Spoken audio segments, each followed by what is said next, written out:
You got what I want, got what I want. You give me just one look and you know I'm good to go. You know I'm good to go. Hello, thank you for joining the podcast. Today I have Kashi Dolatchai from Art of Insurance. Kashi, thank you for being on the show. Thank you for having me. So, you and I go back from the New York Life days, back from 2005. Yep. That's where we originally Young had bucks, yeah. New York Life office in Woodland Hills off of Burbank. Yeah, it was. Topeka. It was in, yep, that's exactly where it was. Good old days. Very good old days. I worked there for about 1 year at that point. Yep. Just to get my feet wet. Yep. In life insurance and annuity. And then you got smart and got into this business. Meanwhile, I was doing this, so I just want to see how that played out. But I'm glad I got to know you back then, and we continued our friendship throughout the years. Me too. It's been a pleasure. Well, you were in New York Life. You were focused on that until a certain year where you left that company. Yes. And you decided to go independent in the insurance world on the fire and casualty side and others. I originally was in the property and casualty business through a personal experience with my best friend's father passing away unexpectedly with not enough coverage, and then my own father becoming ill and needing long-term care and having health issues and passing on. I realized how that would actually affect the family and decided to go into the life insurance business. So that's when I went to New York Life. What year was that? That was in 1998. Okay. And then I decided I'm going to go independent. And I started my property and casualty business up again back in 2014.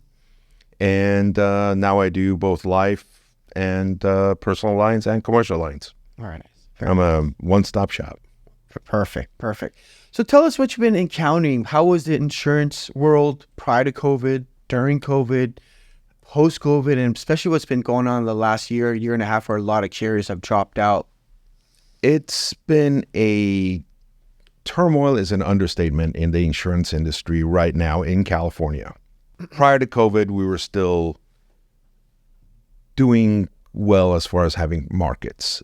The insurance company was at the stepping stone of the turmoil where we are experiencing right now. A perfect storm came together. One is we had the wildfires. Unfortunately, I have to go back quite a few years to tell you why we are where we are now. Based on my conversations with some of the higher-ups in the insurance industry, what I've been told is that the insurance commissioners in the state of California have forced insurance companies to keep the premiums lower than where they should be. For example, if a XYZ insurance company wanted to do a 15% increase in premium in a certain year, the powers that be would say, nope, you can only do 6%. And I must stress that this is based on the conversations that I've had, and these numbers that I'm giving you are examples. I don't know the exact increase amounts, but this is just an example. The problem with that is that it may be good for the insureds in the short period of time. However, when one, maybe two catastrophic events happen, that's when the bottom falls out. Pandora's box is open, and now everybody's scrambling. That's what happened. The first wildfire wiped out 12 and a half years of actual premiums collected by the insurance companies. Remember, they were collecting under what they thought they needed. The second wildfire was pure loss. So what happens with an insurance company? Most people think that insurance companies have unlimited funds and they just are there to collect premiums. Problem is, an insurance company, everything is very, very finite. They know their profit margin, they know what they have to make, and they are nationwide. If they have a lot of risk versus the premiums that they're collecting in one state, it will affect their rating, which means it affects them in all the states. And we saw that with some of the major companies now that were downgraded. So the insurance companies had to pull out of California in order to minimize that risk and try to maintain their ratings. Not to mention, the claims were astronomical based on what they're collecting premium-wise. So in order to stay solvent, they had to do what they had to do. Unfortunately, that created a big void in which clients are scrambling to get coverage and nobody's covering them. When Farmers, State Farm, and all the major companies really pulled out, there are what's called surplus lines markets that stepped in. However, personally, I've had clients that were paying $1,500, $1,600 a year for their premiums, and now I have to go to them and say, I only found one company that'll do it, and they're $7,800. And you've got 4 properties. And that really is, talk about sticker shock. So the future of insurance in California, it's going to morph, and it's going to be there for the clients, and it'll be there for the insureds, but nobody knows where it's going to land. The premiums that you were paying before COVID, forget it. Those days are gone for the foreseeable future. Now, another issue that happened during COVID, aside from the wildfires, is the civil unrest that we had during 2020 and the movement against law and order and police and prosecutions. So now we have crime that has risen to unprecedented levels. So what's affecting the commercial market now is you have businesses that are getting looted left and right. Insurance companies can't charge $5,000, $10,000 in premium and continuously pay for these losses. So now you have insurance companies that are not only increasing their premiums, but they're saying, we're only going to cover you for $10,000 or $15,000 in theft. We're putting a sublimit. And there's some that are still out there, don't get me wrong, that do the old school type of coverage. But for them, what we're seeing is there's going to be sublimits on theft. And now you have insureds that are literally stuck. And I've experienced it with my clients in the retail market. But then now you have the auto market also, break-ins, thefts. These are all adding up. And now when you have a vehicle that's not a older vehicle, that is new, that could be, I'm not even talking about Mark, any new vehicle, you have any damage done during a theft, it costs a lot of money to replace with all the safety equipment that we have in our vehicles and everything. So it's no longer, we're replacing a window, we're fixing a panel. Oh, it's got safety features in this windshield. We have to remove it. They damaged proximity sensors, whatever it might be. So now the insurance companies are paying a whole lot more out. And all they're going to do in order to stay solvent is pass the cost over to the insureds or step out entirely. And that's what we're seeing. Thank you. Thank you for that thorough explanation. I want to mention and go into a little bit of detail about California Fair Plan.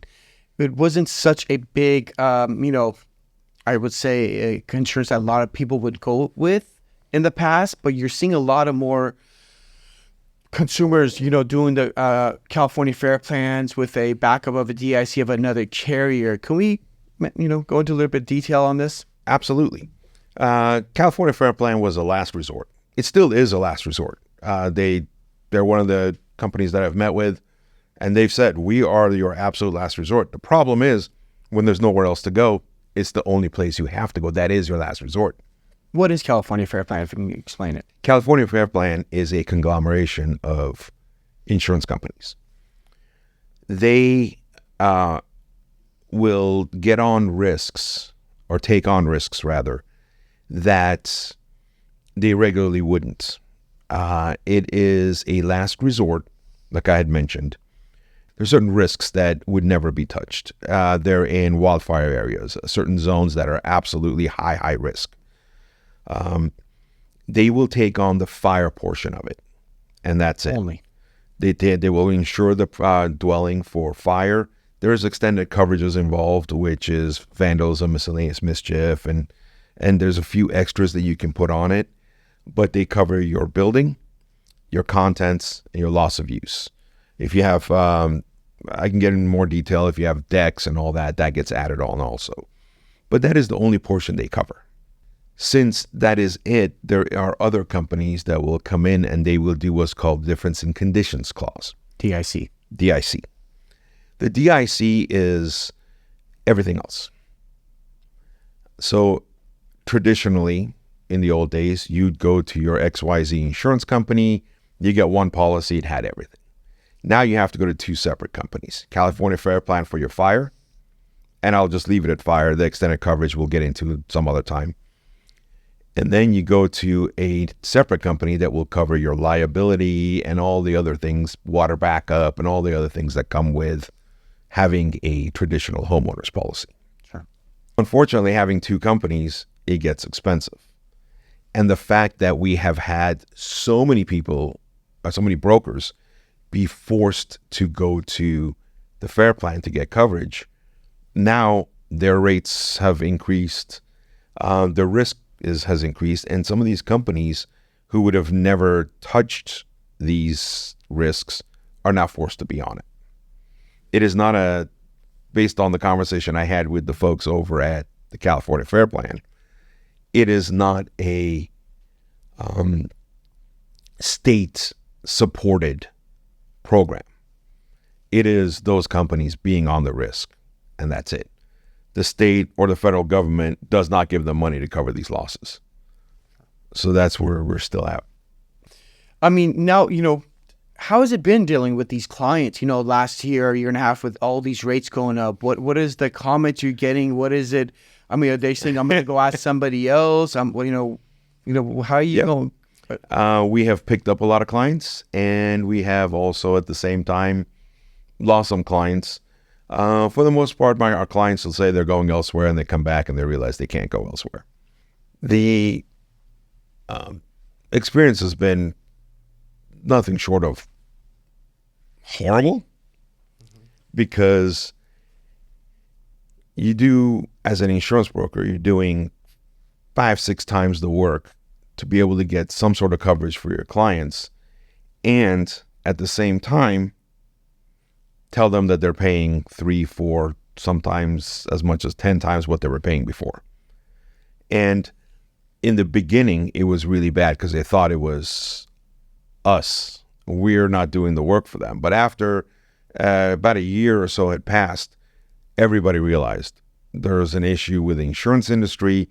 California insurance industry is in turmoil, and they need to, they basically came back and they are like, it is what it is. This is what we have to do. We try to customize it, the coverage for our clients, to try to keep it within their budget. During the time that they're insured for the 1 year, we continuously, when new companies come in, we go and we quote it. If I can go back to my client and say, hey, I know we wrote your policy 6 months ago, but I found somebody, a company that is 20, 25% less. What would you like to do? I have not had a single client say, I want to stay and pay more. Sure. And to that end, companies are coming into the market. We have surplus lines companies every few weeks that I find someone, or a few months that I find one that's now writing in California. And they're doing a traditional homeowner's policy also. So I don't have to go to California Fair Plan anymore. I can actually keep it in one spot. They have become more stable. In a year ago, I had clients in which I would get quotes, and in one instance, I'm on my way to close the deal and give them the coverage, and I get an email saying, we've reached our capacity. Your quote has been rescinded, which I didn't think they could do, but if they reached capacity, I guess I didn't really argue it as, what am I going to do? So I had to find an alternate coverage for my client. The market always balances itself out. And now that the state has decided it's okay to allow insurance companies to increase their premiums, I'm very hopeful that eventually it'll come back. But unless we, in my opinion, unless we get a hold on the crime, the commercial market is really not going to be able to bounce back unless your premiums are an exorbitant amount of money. What is the difference between admitted and non-admitted carrier? An admitted carrier is one that's basically jumped all the hoops with the state to be able to be written as a, let's call it a preferred company. That's really not the exact term, but I'm trying to just make it as an example. Sure. They've jumped through the hoops. They've had all their books reviewed. They've had their processes reviewed and everything. And they are going through the cost of becoming an admitted market with the state of California.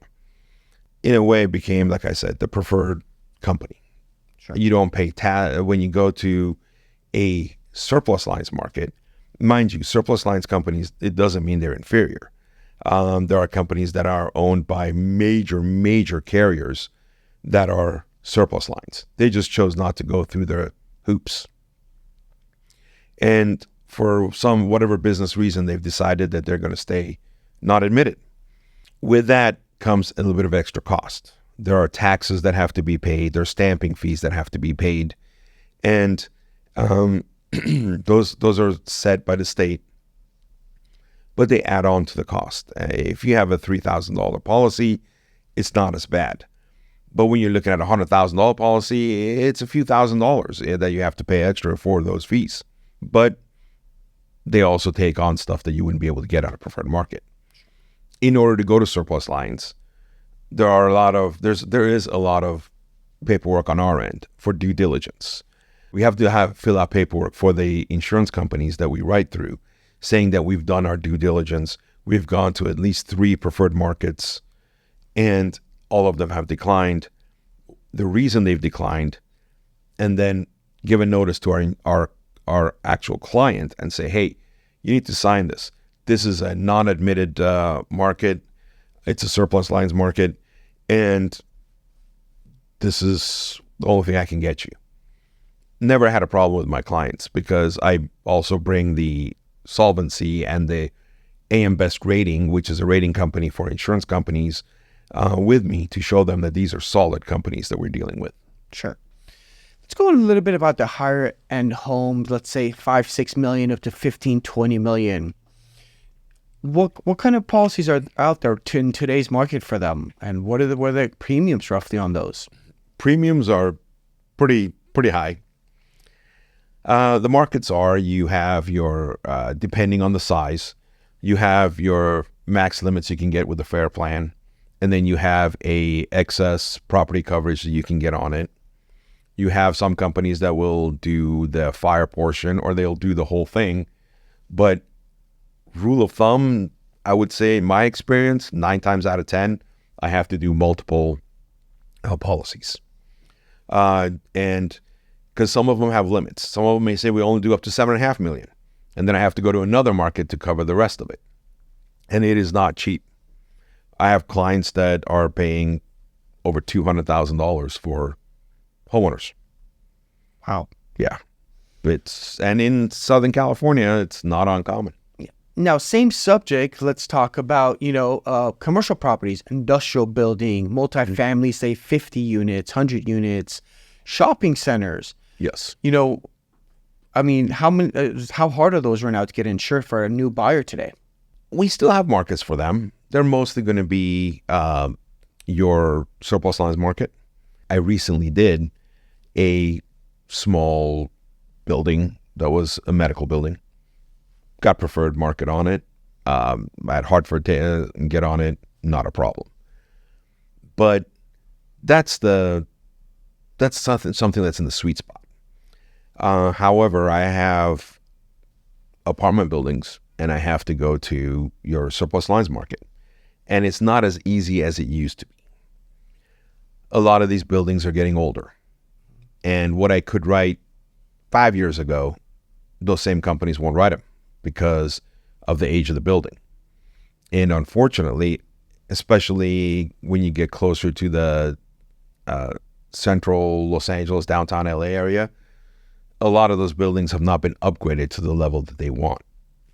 So the market has shrunk, but there are still companies that will do it. And the premiums are going to be high. Sure. Now, for the average person looking for an insurance agent, why would they choose you? Because I'm a broker. I don't represent the insurance companies. I represent my client. My duty is to go out there and find the best price, give them the best service, and to continuously shop for them. Some of the issues that I discover when I go and meet with new clients is that their brokers do not communicate with them. A lot of times I'll get calls because I get a referral, and that's primarily our business. We don't cold call. We get it through referrals. From a referral from a client, they're like, I've got a buddy of mine, he needs this coverage now. And I find out that their insurance is renewing in 4 days. They just got their renewal, and the renewal is 30 to 40% higher than before, and they're freaking out. Unfortunately, there are some brokers out there that are unscrupulous, and they will do that.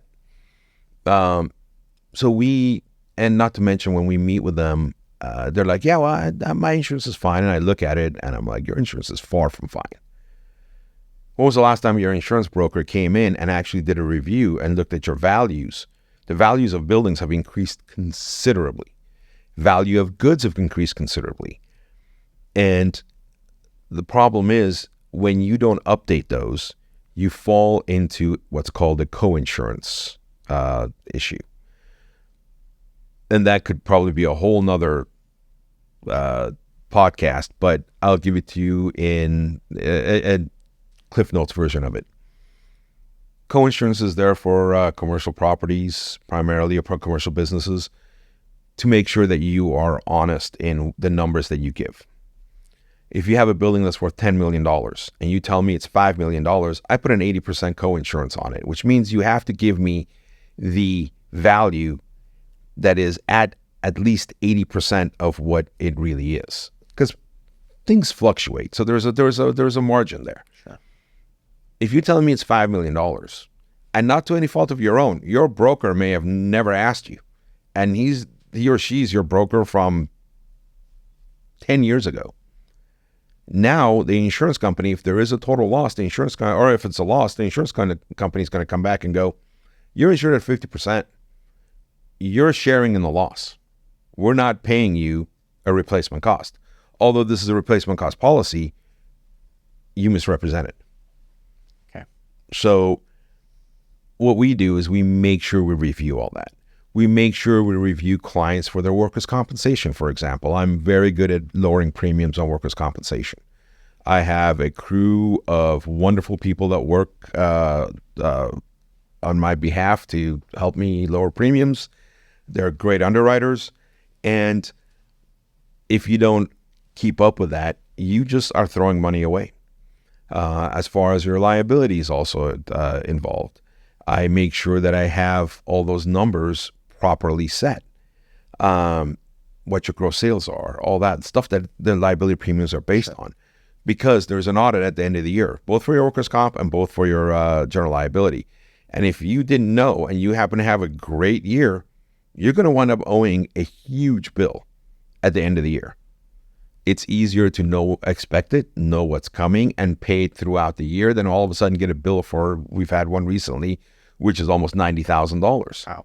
And the company's like, well, it'll be nice and let you pay it in 2 payments. In this day and age, that's a lot for a business owner. Sure.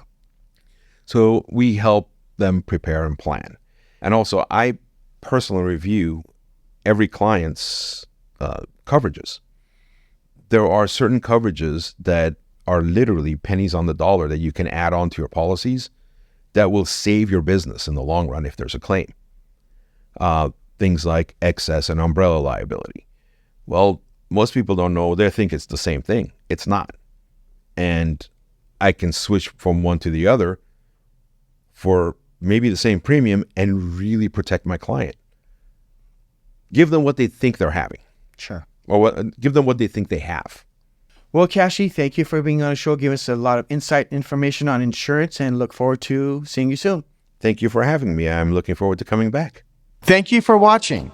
If you enjoyed this episode, please give us a thumbs up, subscribe, share any questions or comments in the comments below, and follow us on social media. I look forward to seeing you next time. Let's get together. Let's get to having some fun. Let's do whatever. The night's looking so young. Let's get together. Let's get to having some fun. Let's get together. Let's get together. Let's get together. Let's get together.